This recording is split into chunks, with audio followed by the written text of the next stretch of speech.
Salam sejahtera kepada seluruh warga Malaysia. Terima kasih masih berada di channel ini. Bagi mereka yang baru bergabung di channel ini, silakan subscribe, like, komen, share supaya Anda tidak akan ketinggalan info-info yang saya akan sampaikan di channel ini. Berita hari ini saya mau kongsikan kepada Anda daripada Sinar Harian. Bung Mokhtar digugurkan, Datuk Salhimi dilantik TKM. Kota Kinabalu dikemas kini Datuk Seri Bung Mokhtar Radin sah digugurkan daripada Kabinet Kerajaan Sabah apabila Ahli Dewan Undangan Negeri Adun Tanjung Keramat Datuk Salhimi Yahya dilantik sebagai Timbalan Ketua Menteri merangkap Menteri Kerja Raya Sabah.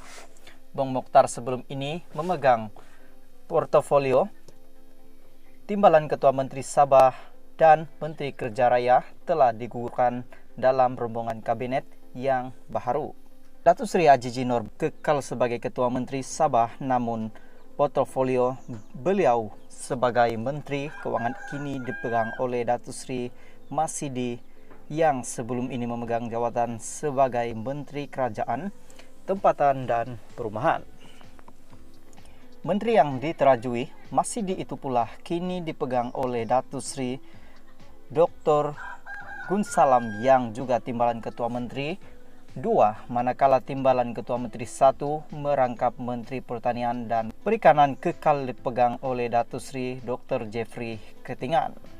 Sementara itu, Menteri Tugas-Tugas Khas dan Penyelarasan Datuk Muhammad Arif kini memegang portofolio Sains, Teknologi dan Inovasi menggantikan Adun Kerambunai Datu Yaakob Khan.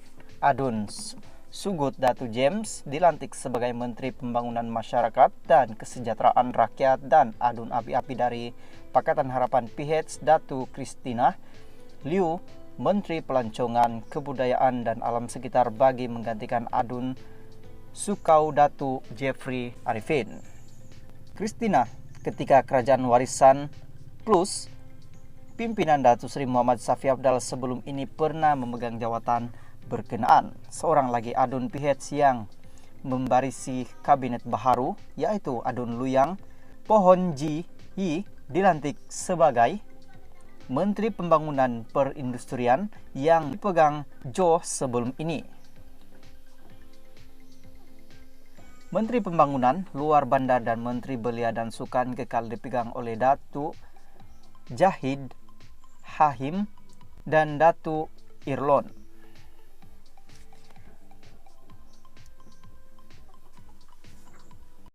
Salam sejahtera kepada seluruh warga Malaysia. Terima kasih masih berada di channel ini.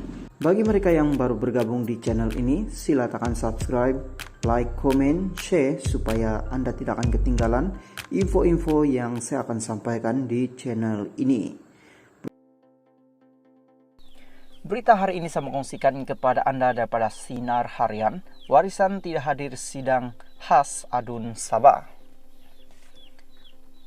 Kota Kinabalu, Ahli Dewan Undangan Negeri Adun daripada Parti Warisan menggesa sebuah jawatan kuasa khas ditubuhkan segera bagi menentukan kepimpinan Kerajaan Perpaduan yang disarankan Perdana Menteri Datuk Seri Anwar Ibrahim.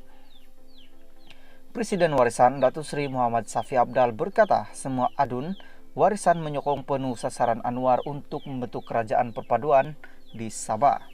Bagaimanapun beliau berkata pihaknya bersama Adun Warisan tidak akan hadir ke sidang Dewan Undangan Negeri DUN khas yang diadakan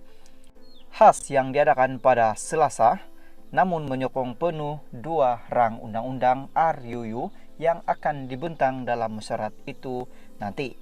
Selepas perjumpaan dengan Perdana Menteri Datuk Seri Anwar Ibrahim pada 9 Januari 2023 Isnin, saya dan Adun Parti Warisan menyokong saranan beliau bagi pembentukan sebuah kerajaan perpaduan untuk mentadbir negeri Sabah.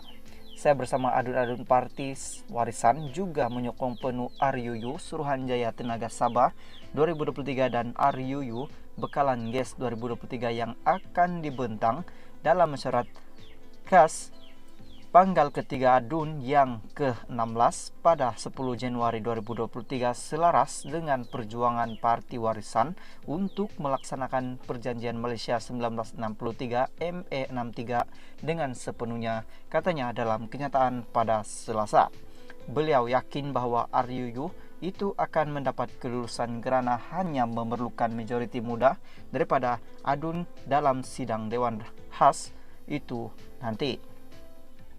Saya yakin kedua-dua RUU ini akan mendapat kelulusan kerana hanya memerlukan majoriti mudah.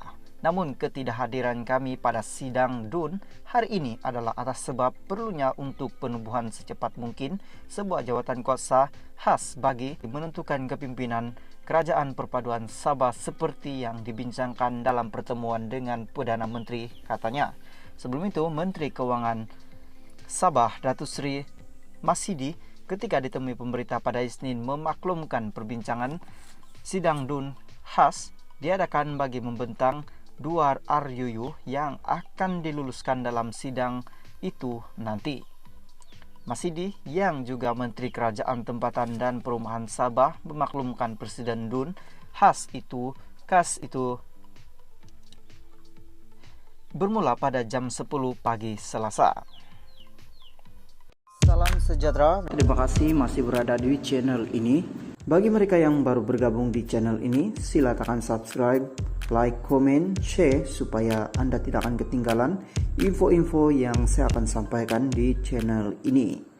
Berita hari ini saya kongsikan kepada Anda, berita panas, berita mengejutkan hari ini. Berita ini juga daripada Astro Awani. PKR secara rasmi pecat Tian Chua laporan.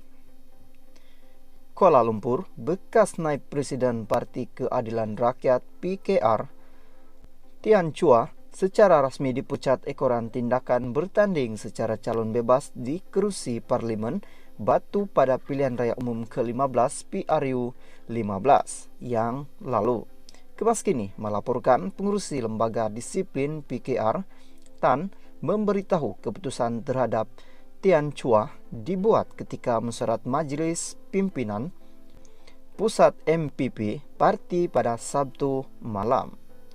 Selain Tian Chua, 4 lagi anggota parti itu turut menerima nasib yang sama kerana bertanding pada PRU 15 sebagai calon bebas atau atas tiket parti lain. Ya, semalam MPP ada mesyuarat dan kami memutuskan untuk memecatnya secara rasmi. Semua dipecat kerana bertanding sebagai calon bebas atau atas tiket parti lain.